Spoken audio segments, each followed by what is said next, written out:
Thank you. Lakshmi ಬಾಲ್ಕರ್ ಅವರು. ಚಿಕ್ಕೆ ಗುರುತಿನ ಪ್ರಶ್ನೆ 1683 ಮಾನ್ಯ ಮಹಿಳಾ ಮತ್ತು ಮಕ್ಕಳ ಕಲ್ಯಾಣ ಅಭಿವೃದ್ಧಿ ಸಚಿವರಿಗೆ ಕೇಳಲು ಬಯಸ್ತೀನಿ. ಸನ್ಮಾನ್ಯ ಸಭಾಧ್ಯಕ್ಷರ ಉತ್ತರವನ್ನು ಒದಗಿಸಲಾಗಿದೆ. ಮಾನ್ಯ ಅಧ್ಯಕ್ಷರೇ ಉತ್ತರವನ್ನು ಒದಗಿಸಿದ್ದಾರೆ.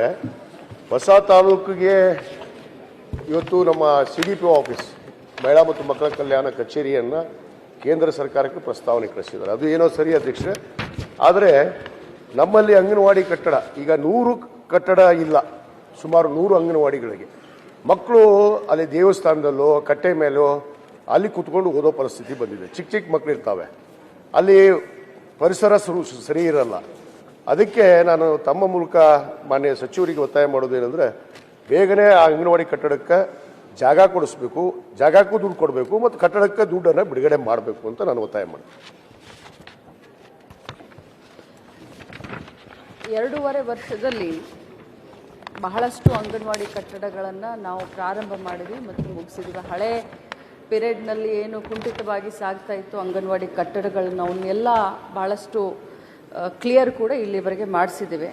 2023-24ರಲ್ಲಿ ಭಾಳಷ್ಟು ಅಂಗನವಾಡಿ ಕಟ್ಟಡಗಳನ್ನು ಕೊಟ್ವಿ. ಅದು 24-25ರಲ್ಲಿ ಸ್ವಲ್ಪ ಕಡಿಮೆ ಆಗಿದೆ. ಅವರು ಹೇಳಿದ ಹಾಗೆ ನಿವೇಶನ 100 ಅಂಗನವಾಡಿ ಕೇಂದ್ರಗಳು ಬಾಡಿಗೆ ಕಟ್ಟಡದಲ್ಲಿ ನಡೀತಾ ಇದ್ದಾವೆ ಮತ್ತು ಸ್ವಂತ ನಿವೇಶನಕ್ಕೆ ಹಣನೂ ಕೊಡಬೇಕು ಮತ್ತು ಕಟ್ಟಡ ಕಟ್ಟಲಿಕ್ಕೆ ಹಣನೂ ಬಿಡುಗಡೆ ಮಾಡಬೇಕು ಅಂತ ಹೇಳ್ತಾರೆ.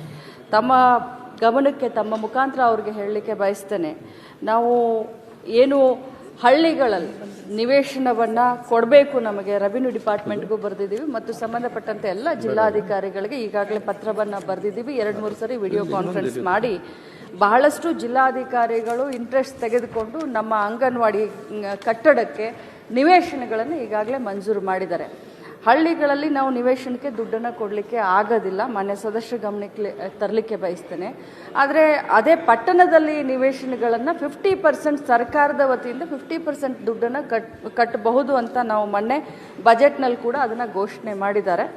ಏನು ತಾವು ಹೇಳಿದ್ರಿ ನನ್ನ ಗಮನಕ್ಕೆ ಖಂಡಿತವಾಗ್ಲೂ ಇದೆ. ಮಂದಿರದಲ್ಲಿ ಆಗಿರ್ಬೋದು ಅಥವಾ ಕಟ್ಟೆಗಳ ಮೇಲೆ ಆಗಿರಬಹುದು, ನಮ್ಮ ರಾಜ್ಯದಲ್ಲಿ ಸುಮಾರು 69,000ಕ್ಕಿಂತ ಜಾಸ್ತಿ ಅಂಗನವಾಡಿಗಳು ನಡೆಯುವಂಥ ಹಂತದಲ್ಲಿ ಒಂದು 8,000-10,000 ಈ ರೀತಿ ಹೆಚ್ಚು ಕಡಿಮೆ ಆಗಿದೆ.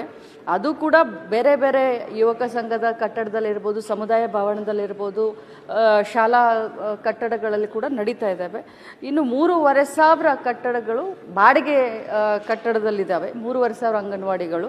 ಅವನು ಕೂಡ ಆದಷ್ಟು ಬೇಗ ತಾವು ಹೇಳಿದ ಹಾಗೆ ನಿವೇಶನದ ಲಭ್ಯತೆಯನ್ನು ನೋಡಿಕೊಂಡು ಆದಷ್ಟು ಬೇಗ ಕಟ್ಟಡ ಕಟ್ಟಲಿಕ್ಕೆ ನಾನು ಹಣವನ್ನು ಬಿಡುಗಡೆ ಮಾಡ್ತೀನಿ. ಈಗ ಕೆಲವಷ್ಟು ಈಗಾಗಲೇ ನಾವು ಗ್ರಾಮೀಣ ಮಟ್ಟದಲ್ಲಿ ಕೆಲವಷ್ಟು ಜಾಗೆಯನ್ನು ಹುಡುಕಿ ನಾವು ಈಗಾಗಲೇ ಪ್ರಸ್ತಾವನೆ ಸಲ್ಲಿಸಿದ್ದೀವಿ. ತಮಗೂ ಕೂಡ ನಾನು ಪತ್ರ ಕೊಟ್ಟಿದ್ದೀನಿ. ಆದರೂ ಕೂಡ ಈಗ ಹೇಳಿದ್ರಿ ತಾವು ಭಾಳಷ್ಟು ಅಂಗನವಾಡಿ ಕಟ್ಟಡ ಮಾಡಿದ್ದೀರಿ ಅಂತ. ಈಗ 23, 24, 24, 25, 25, 26 ಇಲ್ಲಿ ನೋಡಿ ಮೇಡಮ್, ಮಾನ್ಯ ಅಧ್ಯಕ್ಷರೇ ಕಟ್ಟಿರೋದು ಎರಡೇ ಕಟ್ಟಡಗಳಾಗಿದ್ದಾವೆ. ಅದಕ್ಕೆ ದಯವಿಟ್ಟು ನೀವೀಗ ಪ್ರಸ್ತಾವನೆ ಸಲ್ಲಿಸಿದಿರಿ, ಸರ್ಕಾರಕ್ಕೆ ಬಿಡುಗಡೆ ಮಾಡ್ತಾರೆ ಬಜೆಟಲ್ಲಿ ಅಂತ ಹೇಳ್ತೀರಿ ಮೇಡಮ್. ಆದರೆ ದಯವಿಟ್ಟು ಬೇಗನೆ, ಯಾಕಂದರೆ ಮಕ್ಕಳು ಹೊರಗಡೆ ಇದ್ದಾರೆ, ಹೊರಗಡೆ ಕೂತ್ಕೊಂಡು ಓದ್ತಾರೆ, ಬಿಸಿಲಿರುತ್ತೆ.